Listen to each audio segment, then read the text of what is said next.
Hey guys, what's going on? I want to be doing a quick little Psy-Frame deck build tutorial. I got 21st of 261 at my regionals here in Springfield a couple days ago. It was my first regional I ever went to, and I topped.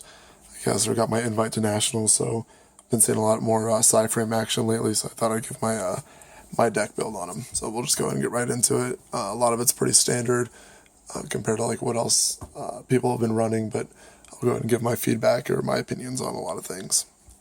So obviously, the three drivers, very crucial for the deck.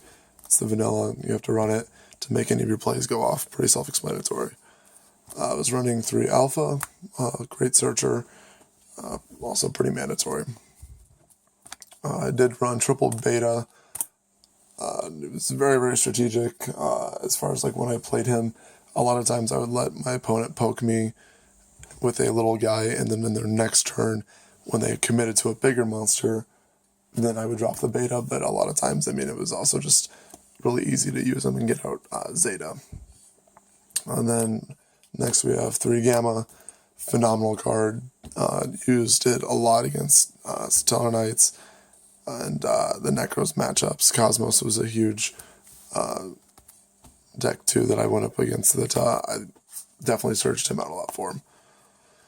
And the next, for just the rest of the actual Psy-Frame monsters, I ran 2 deltas. I'm citing the third one, or I am now. It's a change I made to my deck, and I'm not running any epsilons. The trap one is just not as mandatory in this format, and spells definitely are. This card absolutely crushed Necros and Hercules a lot too.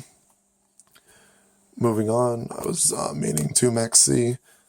It was not insanely like mandatory, but it definitely like helped dropping this on my opponent's turn to really slow them down, and just giving me that extra card into any one of my hand traps was awesome. And then it really just makes your opponent rethink their entire turn, because they really want to, like, they have to ask themselves, do I really want to take the Max C challenge right now against a deck that is completely responsive and is formed around having cards in their hand. I then ran 3 card car, pretty self-explanatory, just drawing on your turn, allowing you to go off even more on your opponents. And then I did run the 3 rabbits. My very first match was a mirror match, which I thought was really funny because I never played against Psy-Frames before. And we literally just both sat there poking each other with rabbits. So it was pretty funny, but I did it to owe him. Traps. Obviously, you run the 3 overload.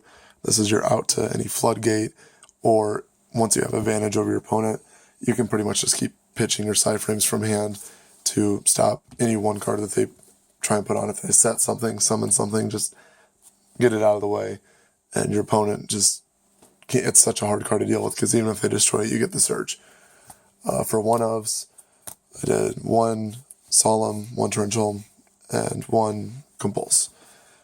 And then I picked these up at the tournament and then threw them afterwards, but I'm definitely main decking Double Breakthrough now, because it is going to be huge, or it is currently huge. Spells. I'm running the 3 Circuit and the 1 Terraforming. I found this to be a pretty good consistency, especially while you're running the Searcher. Never really had a problem getting it on field, and when I didn't have it on field, I was pretty capable of playing around not being able to have it. I feel like the deck, the more you practice with it, the better you can kind of get a read on what you can and can't do. Obviously, 3 Power Duality. Gotta have that consistency. Psychic Field Zone. I found myself citing at least 1, if not 2 of these out a lot. Game 2, it's just a very easy side out card, and when you don't have Circuit on board or on field, it's your second option. So, you don't really have to worry about having Circuit on field as long as you have that to back up yourself with. And then I did run the 1 Raigeki. We'll go and get into the side deck, I guess. The side deck is a little bit different. It's not 100% complete. I'm missing a couple of cards. But this is how I'm going to be running it after playing it at the regionals and realizing what I do need. 1 Thunder King. Great in the mirror match. And starts down Necros, and it's just a very overall powerful card. The 3rd Max C. 2 Epsilons, the Trap Negator. This is kind of conditional. I really don't even know how I feel about it because I don't find myself needing to sight it in, but if you're going up against a back row heavy deck, absolutely. This is going to be the 3rd Epsilon. I know it's ridiculous. I play the deck and I don't even have 3 Epsilon. 3 MST, picking up the 3rd Secret MST. I could have replaced it with a common, but you know how it is. You gotta have that playset. 2 Shadow Imprisoning Mirror, just to get rid of BAs and Burning Abyss, or to hurt them at least. 2 Debunk, picking up the 2nd Debunk. Mirror Match, Burning Abyss as well, just when their monster hits that grave, say no to that effect. And then just 3 Wiretaps, also picking up the 3rd Wiretap. But just, I mean, you need outs to your opponent's floodgates that they're going to try and hit you with. Iron Imperial Walls, Mind Drain, I did not run into a single one, thank God. But you have to have outs to them. Same for MSTs. You just have to be able to play around them, and you can't allow yourself to be shut down. Because if your opponent plays anything along that, like if your opponent flips over Mind Drain and you don't have an out to it, you literally are screwed. A guy did it to me in the finals at locals, and it was just, I mean, you lose the game because you can't play.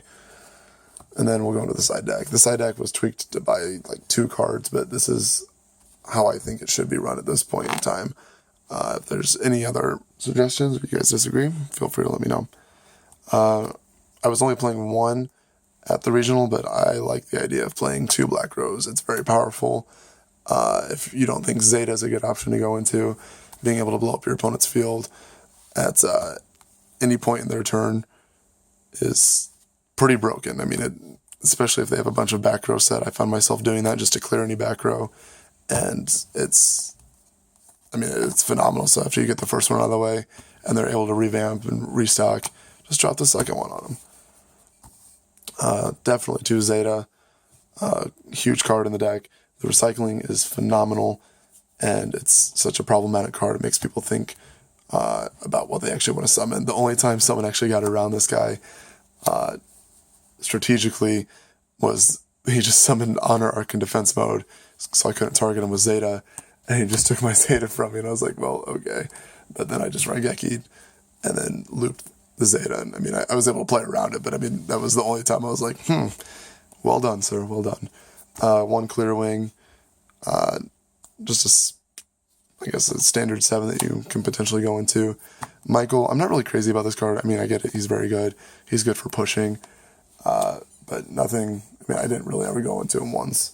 1 Yahtzee, pretty good late game card when your opponent's running low on resources, or they've gotten a lot of those big cards out of the way. Yazie's just good to sit on because he's decent attack and you can't really do much to him. And then I just put this in, 1 Scrap Archfiend. If you look at all the 7s that you run, you go from 24, 25, 26, and you just don't have a 27 beater. That's the only reason I run him, in case you need an out. He can't be breakthrough or Fiendish Chained, so you don't really have to worry about that, so you can push with him. He's pretty conditional. I mean, I don't see myself going into him much, especially when you have cards such as Zeta and Black Rose, or any of the other ones. But, I mean, I just like having that option in case your opponent puts a monster on board that's problematic for you. So that's it for the 7s. Going into the 8s, we have the 1 Stardust Dragon. I need to pick up a Stardust Spark. I don't know why I didn't while I was there. I really wasn't thinking about it. Thought Ruler Archfiend. Never really went into him, but it was kind of nice always having the option. Scrap Dragon, dear God, I need to up the rarity on this thing. It's just a super. It's so gross. But Scrap Dragon's always a solid card. Never went into him, but it's always, like I said, it's always nice having the option. Definitely 2 Omegas. This card is just the nuts.